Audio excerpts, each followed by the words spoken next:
नमस्कार मित्रांनो, आपण पाहतात विदर्भ राज 358।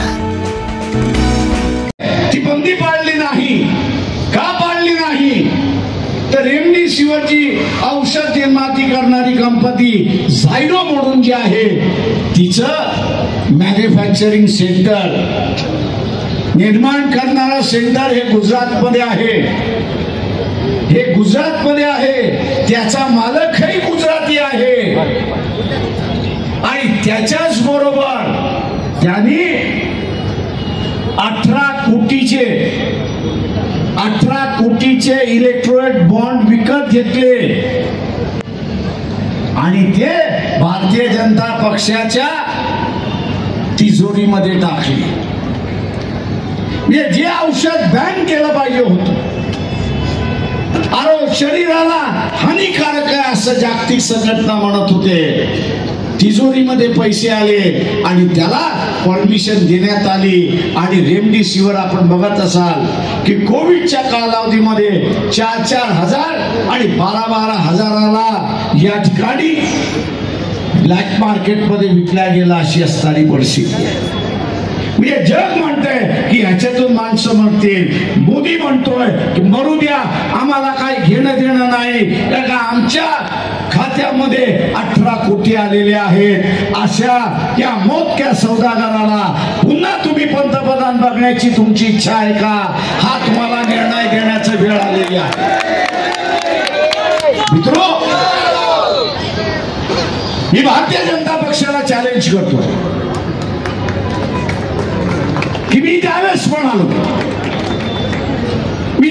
म्हणालो की या सरकारची आणि दारुड्याची वृत्ती एकच आहे, दारुड्याची वृत्ती आणि या सरकारची वृत्ती एकच आहे, त्यावेळेस सामान्य माणसं सुद्धा म्हणायला लागले, अरे बाबा हे काय? मी आज असताना त्यांना विचारतो की दारुड्या काय करतो, नशेसाठी काय करतो? तर घरातलं सामान विकतो, भांडी कुंडी विकतो, घर विकतो, स्वतःला बेरोजगार करतो, बेघर करून टाकतो। नरेंद्र मोदी सुद्धा त्याच तऱ्हेने ह्या देशाची अर्थव्यवस्था चालते। भारतीय जनता पक्षाला माझा असणारा चॅलेंज आहे की मी जी माहिती देतोय ती खोटी आहे म्हणून सांगा। 2014ला भारतीय रेल्वे 100% सरकारी होती आणि म्हणून भारतीयांची होती। 2014ला भारतीय रेल्वे 100% सरकारची होती आणि भारतीयांची होती। 2024ला इलेक्शन होत आहे। या 10 वर्षाच्या कालावधीमध्ये भारतीय रेल्वेतलं 70% खाजगीकरण राहिलेली आहे, 30% फक्त शासनाची राहिली। मित्रो,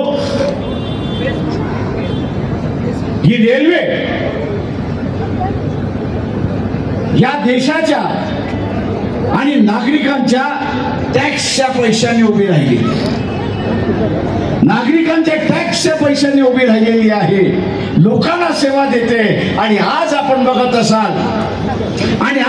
बघत असाल की तिचं खाजगीकरण करण्यात आलं।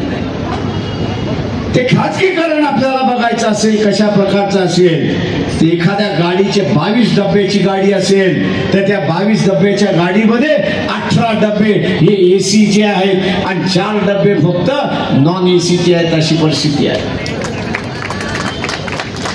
18 डबे एसीचे आणि 4 डबे हे असणारा नॉन एसीचे।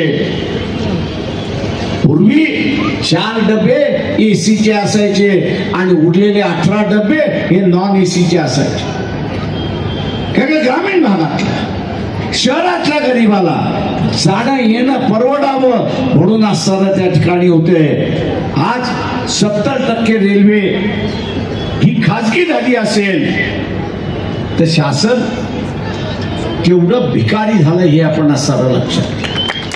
कोर्ट काय म्हणतंय? सुप्रीम कोर्ट असं म्हणतंय की यांनी जो इलेक्ट्रोलाइट बॉन्ड काढला त्याच्यातून 20,000 कोटी जे जमवले, हे जमवण्याची पद्धत घटनाबाह्य आहे आणि कायद्याला धरून नाही, आणि म्हणून त्याने एक चोरीचा माल म्हणून त्या ठिकाणी धरला. त्यांनी चोरीचा माल धरला. गावामधला दादा, शहरामधला दादा जसा दुकानदाराकडून वसुली करतो, ठेलेवाल्याकडून वसुली करतो, भाजीपाल्याकडून वसुली करतो, तशाच पद्धतीने सुप्रीम कोर्टाने म्हटलं यांनी सुद्धा वसुली कोणाकडून केली. तर ज्यांना ईडीची नोटीस दिली त्यांच्याकडून वसुली केली, ज्यांना इन्कम टॅक्सची धाड घातली त्यांच्याकडून वसुली घेतली, ज्यांना जेलमध्ये टाकलं त्यांच्याकडून वसुली केली, आणि ज्यांना बेल पाहिजे होतं त्यांच्याकडून असताना वसुली केली. तेवढंच नाही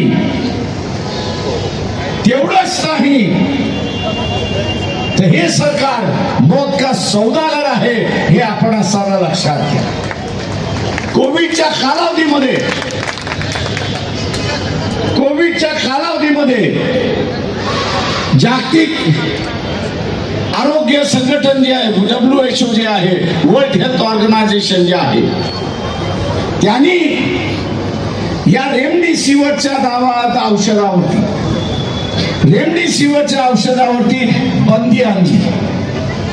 बंदी का आणली तर या गोळीच्या सेवनामुळे किडनी खराब होते, लिव्हर खराब होता, चेस्ट खराब होता, लंग्स खराब होतात, इतर आरोग्यावरती परिणाम होतो, म्हणून त्यांनी बंदी आणली.